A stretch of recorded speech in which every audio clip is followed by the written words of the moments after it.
Bismillahirrahmanirrahim. Assalamualaikum warahmatullahi wabarakatuh. Alhamdulillah wassalatu wassalamu ala Rasulillah wa ala alihi wa sahbihi ajma'in. Rabbi shrah li sadri wa yassir li amri wahlul 'uqdatam min lisani yafqahu qawli. Subhanaka la 'ilma lana illa ma 'allamtana innaka antal alimul hakim. Allahumma faqihna fid din wa 'allimna ta'wil. Amma ba'd. Alhamdulillah, pertamanya syukur kepada Allah Subhanahu Wa Taala dapat bertemu pada malam ini untuk kita sama-sama berkongsi dalam tajwid Al-Quran. Jadi pada hari ini kita akan berkongsi topik iaitu berkaitan dengan tebal nipis dalam huruf hijaiyah. Kita mulakan sesi malam ini dengan Ummul Kitab Al-Fatihah. أعوذ بالله من الشيطان الرجيم بسم الله الرحمن الرحيم الحمد لله رب العالمين الرحمن الرحيم مالك يوم الدين إياك نعبد وإياك نستعين اهدنا الصراط المستقيم صراط الذين أنعمت عليهم غير المغضوب عليهم ولا الضالين آمين. Baik, rasanya boleh tengok di hadapan ni kita akan membicarakan berkaitan dengan tebal dan juga nipis. Jadi kalau ada buku boleh buka muka surat 41. Bagi yang dah beli buku boleh buka pada muka surat 41 Okey. Okey, hari ini kita perbahasan berkaitan dengan tafkhim dan juga tarqiq. Okey, tafkhim dan juga tarqiq. Tafkhim maksudnya tebal. Tarqiq maksudnya nipis. Okey, sekali lagi ulang. Hari ini perbahasan pada malam ini berkaitan dengan tafkhim dan juga tarqiq. Tafkhim maksud dia tebal, tarqiq maksud dia nipis. Okey. Untuk tebal di dalam sifat huruf ada beberapa nama. Antaranya ialah tafkhim, tebal. Yang kedua ialah taghlidh, juga tebal. Yang ketiga ialah itbaq, pun tebal. Yang keempat ialah isti'la, pun tebal. Jadi ada 4 perkataan yang mendefinisikan maksud tebal dalam bahasa Arab lah. Untuk nipis pula seperti tarqiq ataupun istifal. Tarqiq ataupun istifal. Jadi untuk perbahasan pada malam ni, cuba beri perhatian semua, iaitu kita kena tahu bagaimana huruf yang tebal dan juga huruf yang nipis dalam bacaan Al-Quran. Pada minggu lepas, kita dah tengok secara teorinya. Hari ini kita akan rumuskan untuk tebal dan juga nipis, lebih-lebih lagi pada sebutan huruf ra. Huruf ra dia banyak yang orang kata apa, yang tebal dan juga banyak yang nipis. Jadi malam ni kita akan tengok satu persatu insya-Allah. Okey. Semua peserta pelajar yang dirahmati Allah Subhanahu Wa Taala sekalian, cuba tengok di hadapan. Tebal dan juga nipis kita dapat bahagikan kepada 3. Yang pertama huruf yang nipis sentiasa. Yang kedua ialah huruf yang diharuskan tebal dan juga nipis. Yang ketiga huruf tebal sentiasa. Okey, saya ulang sekali lagi. Ada 3 kategori untuk tebal dan juga nipis. Okey, yang pertama huruf nipis sentiasa ataupun huruf sentiasa istifal. Okey, baki huruf istifal. Okey, baik Yang kedua ialah huruf yang diharuskan tebal nipis, boleh tebal boleh nipis. Yang ketiga ialah huruf yang sentiasa tebal. Okey, bagi huruf yang sentiasa nipis senang sahaja, dia tidak banyak karenah. Kita baca dengan nipis. Bermaksud kita tidak perlu menebalkan kita punya lidah, tidak perlu kita menggelembungkan kita punya mulut, tidak perlu kita mengangkatkan lidah ke langit atas. Okey, 3 perkara itu. Jadi hurufnya ialah, cuba tengok di hadapan, huruf ba, huruf ta, jim, ha, dal, zal, zai, sin, shin dan sebagainya. Okey, itu ialah huruf yang sentiasa nipis ataupun istifal. Kalau makna lain juga tarqiq. Tarqiq bermaksud nipis. Baik, jelas. Okey, yang kedua hujung sekali, cuba tengok yang ni Yang tadi yang saya beritahu tadi. Huruf istifal, sentiasa nipis. Okey, jadi pangkal lidah tak perlu kita naikkan ke atas. Relax sahaja. Okey. Yang kedua ialah huruf yang tebal. Huruf tebal sentiasa dia ada 1, 2, 3, 4, 5, 6, 7. Ada 7 huruf. Terhimpun dalam rangkai kata khussa dhaghtin qil. Khussa dhaghtin qil. Jadi kalau para pelajar boleh hafal, sila hafal. Khussa dhaghtin qil. Jadi maksudnya kalau huruf tebal ada 7, 1, 2, 3, 4, 5, 6, 7, maka baki daripada 7 ini pergi kepada huruf istifal. Boleh faham Baki kepada huruf ni pergi kepada istifal. Kemudiannya daripada istifal ni pula dia ada huruf yang boleh tebal dan juga boleh nipis. Baik. Dalam huruf tebal dia ada 2 pula kategori. Cuba tengok. Yang pertama ialah huruf tersebut huruf yang irtibak dan isti'la. Dia ada 2 sifat, irtibak dan juga isti'la. Sad, Dad, Ta, Dha. Semua huruf-huruf yang mempunyai perut. Huruf-huruf yang tebal. Irtibak dan juga isti'la. Kemudiannya satu lagi huruf isti'la saja dia tidak tebal. Dia mengangkatkan lidah ke langit atas. Dia mengangkatkan pangkal lidah ke langit atas. Kha, Ghin, Qaf. Jadi kalau kita baca Kha, Gha, Kha. Boleh Kha, Gha, Qa. Okey, baik. Jelas semua Okey, baik. Jadi kita gabung dua ni, jadilah huruf isti'la. Okey. Dalam kalangan huruf isti'la ni pula, ia mempunyai 4 tahap ketebalan. Yang ni disebut di dalam kitab-kitab tajwid. Boleh rujuk mana-mana kitab tajwid dalam perbahasan sifat huruf. Ada 4 tahap. Okey, jelaskan semua? Tahap pertama ialah berbaris atas dan selepasnya huruf alif. Okey, contohnya Khalidin, Khalidin. Jadi dia jadi apa? Tebal. Dia bagi contoh huruf dot, huruf kha. Jadi kita boleh bagi contoh huruf ra lah. Contoh-contoh yang lain boleh lah. Ghairil ataupun lepas ra ada alif. Ghamidin. Contohnya. Qasitin ataupun solihin. Kita apply kan huruf-huruf isti'la yang lain bagi atas, lepas tu dia ada alif. Maka ketebalan dia nombor 1. Paling tebal, paling isti'la. Taghin waladdallin. Okey, boleh faham semua Itu ialah tahap yang pertama, perlu tebal. Yang kedua ialah berbaris atas. Lepasnya tidak ada alif. Daraba. Okey. Apa lagi? Zalama. Qamada. Qasada.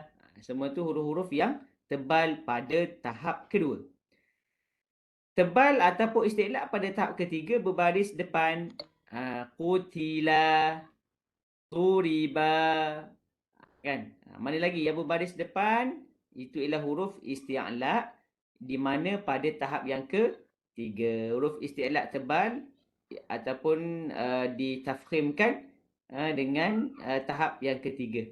Qutila, ghurima, tuliba. Okey. Yang keempat ialah berbaris bawah. Qila, sima. Okey. Ghim, khi, ضي عظيم صدق الله العظيم طين أساطير الأولين إلا أساطير الأولين. Jadi poin di sini cuba perhatikan semua pelajar. Nombor 4 apabila dia kata tahap dia tahap yang keempat tebal, maka sila baca jangan terlalu tebal seperti yang pertama. Jangan baca mustaqim. Itu terlalu tebal, maka kurang tepat. Jadi kurangkan ketebalannya sebab dia tahap yang keberapa? Keempat ni. Mustaqim. Nampak tak? Mustaqim. Asatirul awwalin. Boleh Sadaqallahul azim. Jadi jangan terlalu tebal sehingga memberatkan bacaan yang tidak sepatutnya diberatkan. Okey, yang last kali ialah jika bertanda mati sebelumnya baris atas diikuti dengan tahap kedua. Okey, ni kalau dia berbaris mati, lepasnya baris atas diikuti dengan tahap yang kedua. Yang inilah. Okey. Sebelumnya baris depan diikuti dengan tahap ketiga. Sebelumnya baris bawah diikuti dengan tahap keempat. Jadi kalau dia baris mati, sebelumnya baris atas, dia ada pada tahap ni lah. Kalau huruf ini baris mati, sebelum dia baris di depan, ia pada tahap ketiga lah. Sekiranya huruf-huruf isti'ala ini berbaris mati, sebelumnya baris di bawah, maka ia pada tahap yang keempat. Okey, boleh jelas semua jadi huruf isti'ala yang baris bawah jangan terlalu isti'ala sangat. Jangan terlalu mubalaghah. Mubalaghah ini maksudnya melampau dalam bacaan. Sebab dia baris bawah, kita bagi pada kadar yang sepatutnya dengan mengambil kira makhraj yang betul. Dengan mengambil kira tempat keluar huruf yang betul. Okey, next kita masuk kepada subtopik yang seterusnya. Okey, boleh Kalau ada soalan boleh tanya. Okey, jangan malu-malu, boleh tanya saja.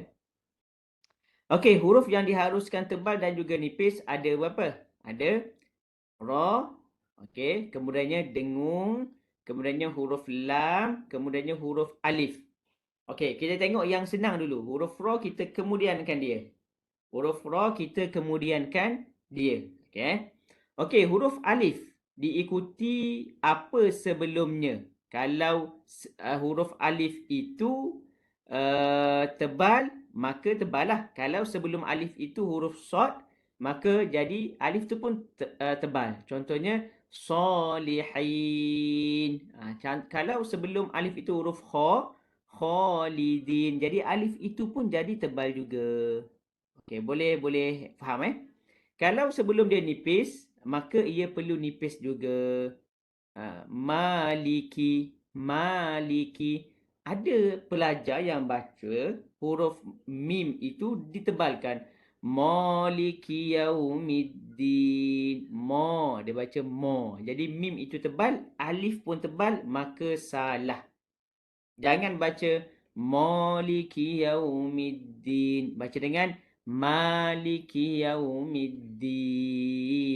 Okey, itu ialah huruf alif. Okey, semua clear? Huruf alif ialah huruf yang boleh tebal, boleh nipis, tapi tengok huruf sebelumnya. Kalau huruf sebelumnya istifal, maka alif itu nipis. Kalau huruf sebelumnya isti'la, maka ia perlu tebal. Okey, clear Jelas?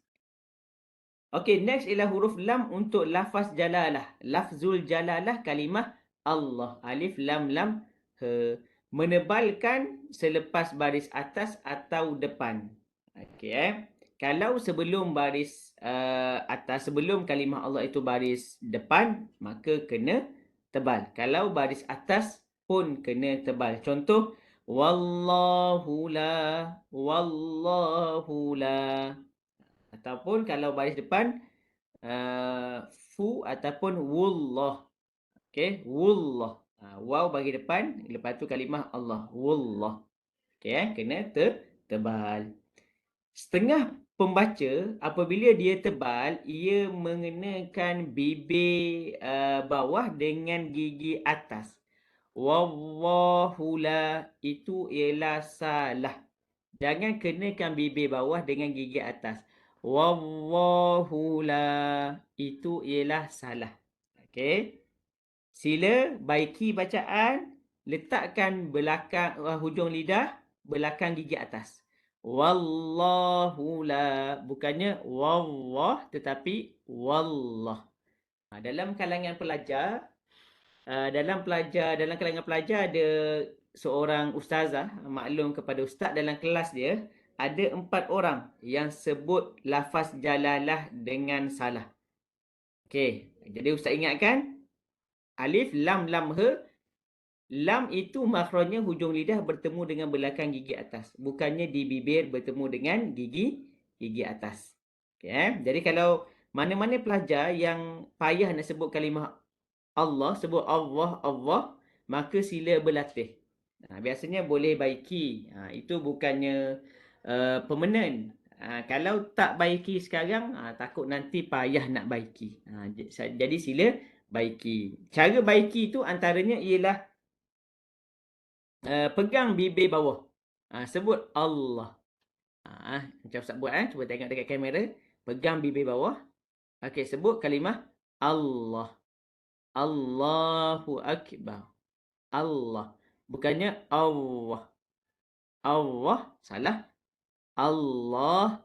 Betul. Baik, jelas Okey, tebal apabila kalimah Allah itu sebelumnya fathah baris atas ataupun baris depan dhammah. Manakala nipis sekiranya berbaris di bawah. Okey, contohnya Bismillah. Jangan baca dengan Bismillah. Salah. Bismillah. Okey, siapa yang masuk lambat? Okey, tak apa. Okey cuba tengok di hadapan kita pada perbahasan yang seterusnya Okey jelas semua untuk lafaz jalalah ini ialah kalimah alif lam lam ha. Lafaz jalalah ialah alif lam lam ha. Itu ialah lafaz jalalah. Okey, next ialah berdengung dan juga tersembunyi mengikut apa selepasnya tebal dan juga nipis. Perbahasan ni tinggi sikit tetapi Ustaz Asim sentuh juga iaitu dengung. Dengung ada tebal dan juga ada nipis. Bagi para pelajar yang baru masuk, baru dengar dengung tebal nipis, boleh ambil perhatian. Dengung yang tebal apabila nun mati ataupun tanwin bertemu dengan huruf isti'la. Okey, apa huruf isti'la ni dia? Khussa, dagtin, kil, kha, sad, dad, ghin, ta, qaf, dha. Okey. Baik Kalau dengung itu nun mati bertemu dengan huruf istifal maka ia perlu nipis.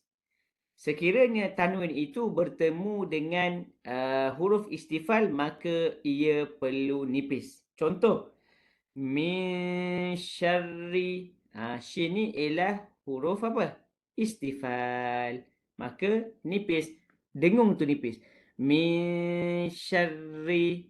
Okey. Kalau bertemu dengan huruf isti'la maka kena tebal. Min tin, min qabl, min sayasihim, min sayasihim. Itu perlu tebal. Sekiranya ada dengung lah. Tapi kalau tak ada dengung, jangan pergi dengung pula. Tengok pula ikhfa hakiki ke ataupun izhar halqi. Okey, baik. Jelas dengung. Jadi lepas ni para pelajar, dengung ada dua jenis. Satu dengung yang tebal, satu dengung yang nipis. Dengung yang tebal ialah dengung yang bertemu dengan huruf isti'la. 7 huruf ini. Sama ada huruf kha, sad, dad, ghin, ta, qaf, dha. Okey, sama ada nun mati ataupun tanwin bertemu dengan huruf ni. Okey, tengok pada ikhfa hakiki lah. Kalau izhar maka jangan dengung lah. Okey, pada satu harakat je lah. Manakala kalau bertemu dengan huruf istifal maka nipiskan dia. Nipiskan sebutan dengung tersebut. Min ju' min dunillah, min ju' min warai hijab, min syarril waswas. Okey, banyaklah contoh-contoh dia. Boleh tengok di dalam buku dan juga dalam Al-Quran. Okey, next kita masuk huruf ra. Huruf ra ini ialah huruf yang talam dua muka. Sorry, bukan dua muka, talam 3 muka. Dia boleh huruf ra yang nipis, boleh huruf ra yang tebal nipis, boleh huruf ra yang tebal. Okey, baik Okey, kita tengok yang sikit dulu. Tengok yang sikit dulu. Jadi baru kita tengok yang banyak. Huruf tebal yang banyak ni Okey, huruf ra yang nipis, ri. Senyum sikit, ri. Apabila ra berbaris di bawah. Contohnya ialah rihukum, rijal.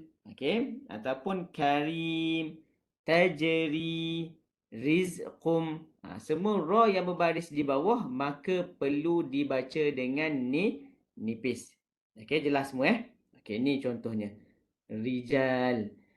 Yang kedua ialah ra nipis, ra bertanda mati selepas huruf ya mati.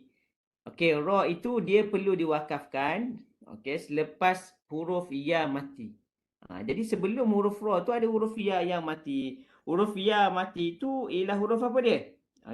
Huruf ya mati itu ialah huruf ya yang kita namakan sebagai huruf lin ataupun huruf mad. Khabir. Wallahu bima ta'maluna khabir. Ni ialah ya apa ni semua? Ini ialah ya mad. Maka ra itu kena baca dengan tarqiq ataupun nipis. Dhair. Dhair. Jadi ra ini matis, wakaf, sukunkan dia. Ya itu ya apa? Ya ini ialah ya lin. Sebab dot itu berbaris di atas, bukannya baris di bawah. Maka kena baca dengan apa? Dibaca dengan nipis ataupun tarqiq. Okey, baik. Jelas semua? Jadi perlu tengok betul-betul. Jadi kita wakafkan dia. Wakafkan dia maknanya ra itu ialah ra sukun yang mendatang. Okey, sebelum huruf ra itu ada huruf ya mad ataupun ya lin. Apa beza huruf ya mad dan juga huruf ya lin? Senang je. Huruf ya mad ialah huruf ya itu mati sebelumnya ada huruf berbaris di bawah. Manakala kalau huruf ya lin, ya itu mati sebelumnya berbaris di atas. Okey, jelas semua Okey, nombor 3, ra bertanda mati selepas baris bawah asli dalam satu kalimah. Selepasnya bukan huruf isti'la dalam kalimah yang sama. Okey, Ustaz ulang sekali lagi. Ra bertanda mati selepas baris bawah asli. Maknanya ra tu baris mati bawah, baris mati. Lepas tu sebelum ra tu ada baris bawah dalam satu kalimah. Okey. Dan juga selepasnya bukan huruf isti'la dalam satu kalimah yang sama. Okey, contoh Firdausi nuzula miryah muddakir. Kena baca dengan apa? Nipis. Okey, next huruf ra, tebal dan juga nipis. Okey, huruf ra pada yang kedua ni boleh tafkhim, boleh tarqiq. Boleh tarqiq, boleh tafkhim, boleh tebal, boleh nipis. Biasanya dalam keadaan wakaf. Cuba tengok semua. Semuanya wakaf. Satu je ketika wasal dan juga wakaf. Ustaz, wasal ni apa? Wasal ni ialah ketika menyambungkan bacaan. Min firq. Boleh. Min firq. Jadi boleh tebal, boleh nipis pada wasal dan juga pada wakaf. Ni ialah firq. Boleh jelas semua? Okey, pada wakaf sahaja boleh tebal nipis qitr, misr, yasr, an asr, fa asr. Jadi ra ni nak baca nipis pun boleh. Nak baca tebal pun boleh. Pada berapa tempat ni? 1, 2, 3, 4, 5, 6. Pada 4 tempat. Pada 6. 1, 2, 3, 4, 5, 6. 6 tempat ni Okey, jelas semua okey. Ini boleh tebal dan juga boleh nipis. Okey, last sekali. Last sekali. Okey, last sekali ialah pada tafkhim, itu tebal. Huruf ra tebal paling banyak dalam Quran. Jadi para pelajar perlu bagi ra yang tebal. Ra yang tebal ejaan bahasa Melayu RO. Ra yang tebal ejaan bahasa Melayu ialah RO, bukannya RA. Kalau RA jadi ra. Ra, ri, ru, salah. Ra, ri, ru, barulah betul. Okey, yang pertama ialah ra berbaris atas atau depan. Radhiya, rubama. Ini confirm perlu baca dengan tebal. Yang kedua, ra bertanda mati selepas baris atas ataupun depan. Ra tu kita matikan dia sebab dia baris sukun. Sebelumnya tu ada huruf baris atas ataupun baris depan. Maryam, murjun. Maryam, murjun. Maryam murjauna. Minta maaf, bukan murjun, murjauna. Okey. Maryam tebal. Maryam murjauna. Baik. Ra bertanda mati selepas huruf alif ataupun huruf waw mat. Al-anhar. Ada alif kan? Nampak tak? Ada alif kan sebelum ni? Saya zoom sikit lah. Nampak sikit. Itu dia. Okey, ni dia. Okey, ra mati. Sebelum ra tu ada alif. Maka anhar. Tebal. Ra mati sebelum dia ada huruf waw. Maka dibaca dengan tebal. Qubur. Wa hussila ma fis sudur. Qubur. Dibaca dengan tebal. Okey. Next. Ra mati sebelumnya berbaris mati kecuali huruf ya. Dan sebelum tanda mati itu berbaris atas depan ketika wakaf. Ra ni bagi mati. Sebelum ra ni berbaris mati juga ni. Nampak tak? Fajr. Khusra. Okey. Dan sebelum itu tanda mati itu baris depan atau atas. Atas atau depan. Fajr. Khusra. Jadi perlu tebal ketika mana wakaf. Tetapi kalau wasal, ikutlah ra tu. Kalau ra tu bagi bawah, maka nipis. Kalau bagi atas, bagi depan, maka perlu tebal. Jadi Ustaz beritahu ni ketika wakaf sahaja. Ketika berhentikan bacaan. Contoh. Wal fajri wa layalin ashr. Okey. Wal fajri wa layalin ashr. Kalau kita sambung, ra tu nipis. Tapi kalau kita berhenti, wal fajr. Tebalkan dia. Cuba semua di rumah. Wal fajr. Okey. Satu lagi. Khusra. Khusra. Bunyi tebal tu sikit. Jangan banyak sangat. Jadi salah nanti. Wal fajr. Khusra. Boleh. Kalau sambung, ikut baris ra yang asal. Kalau bawah, nipis. Kalau depan, atas, kena tebal. Okey, next ialah ra yang mati selepas berbaris bawah. Ni ada juga ni, ra yang mati selepas baris bawah. Ra tu mati tetapi sebelumnya ada huruf yang berbaris bawah. Biasanya kena baca dengan nipis. Ni contoh ni. Ni. Firdaus. Nipis ni. Miryah.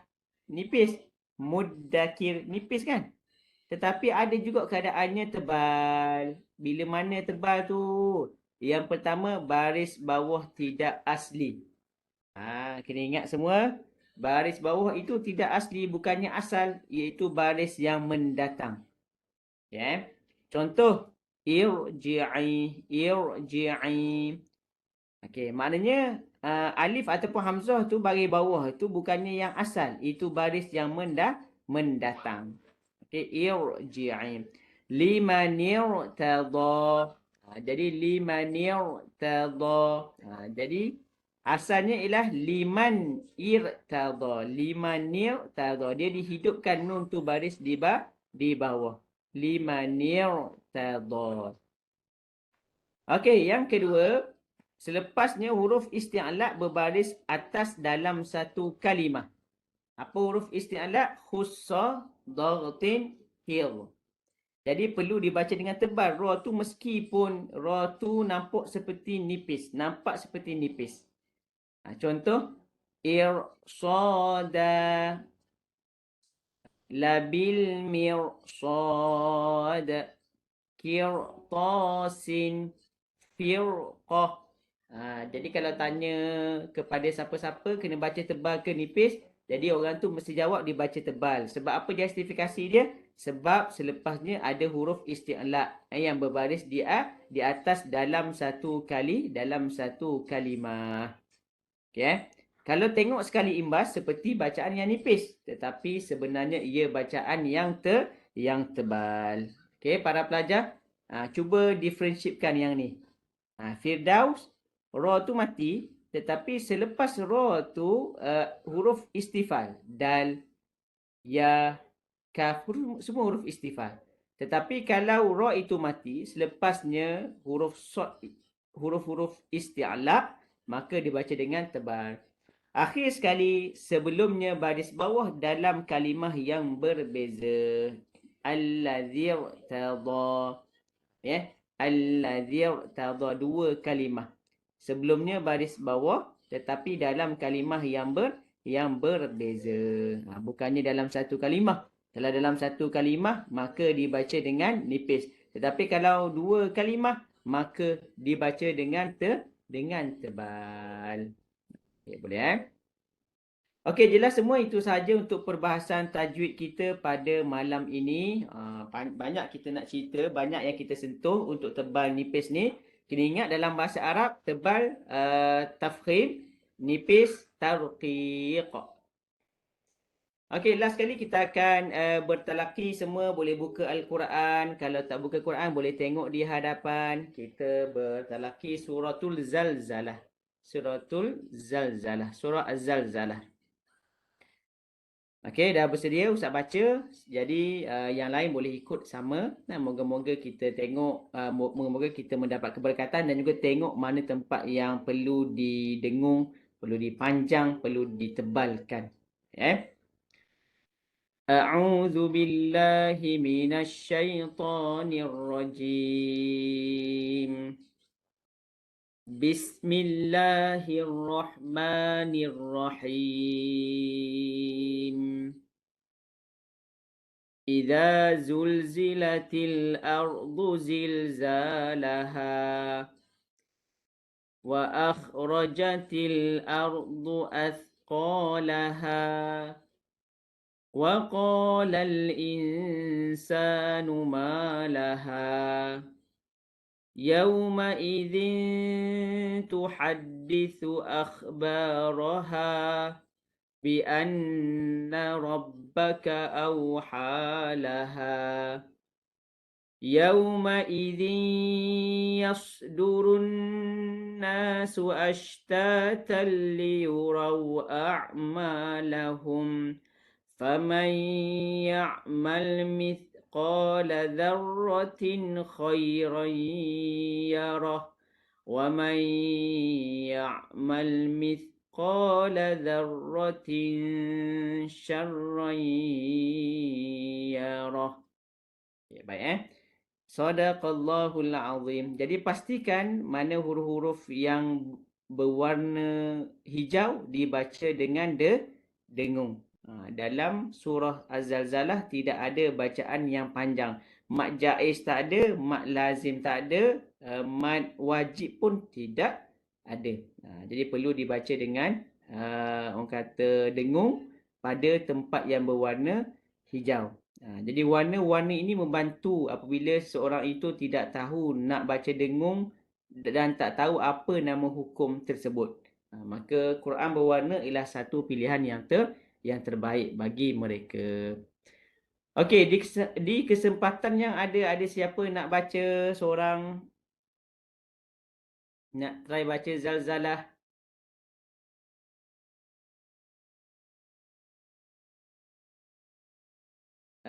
Siapa? Farhan ada? Husna ada nak baca? Pok Lang? Fatihah, Farah Izzati. Boleh Ustaz, boleh. Farhan Okey, saya Ustaz. Okey Farhan, insya-Allah. Mulakan a'udzubillah. A'udzu billahi minasy syaithanir rajim. Bismillahirrahmanirrahim. Idza zulzilatil ardu zilzalaha wa akhrajatil ardu athqalaha. Farhan, huruf kha jangan qalqalahkan dia. Wa akhrajatil, bukannya wa akhrajatil. Sekali lagi. Wa akhrajatil ardu athqalaha. Aywa. وقال الإنسان ما لها يومئذ تحدث أخبارها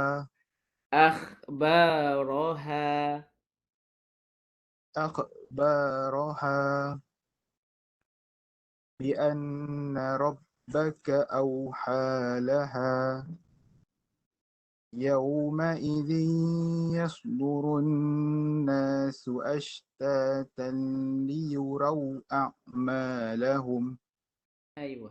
فمن يعمل مثقال ذرة خيرا يره ومن يعمل مثقال ذرة شرا يره صدق الله العظيم. Sadaqallahul azim. Fatahallahu alaik. Terima kasih Farhan, bacaan baik. Sedikit komen Ustaz. Yang pertama tadi itulah huruf kha. Cuba sebut dengan jelas. Akhbaraha. Jangan kita qalqalahkan dia. Itu yang pertama. Yang kedua, pada ayat ke-7, zarratin khairan yarah. Jangan dengungkan dia, lajukan sedikit. Kalau kita hold dia, dia seolah-olah ada dengung. Sedangkan di sini ila izhar halqi. Okay, baik, terima kasih. Terima kasih Farhan atas bacaan yang baik. Lagi siapa nak baca lagi? Ada yang nak baca lagi ke? Ke tak ada dah?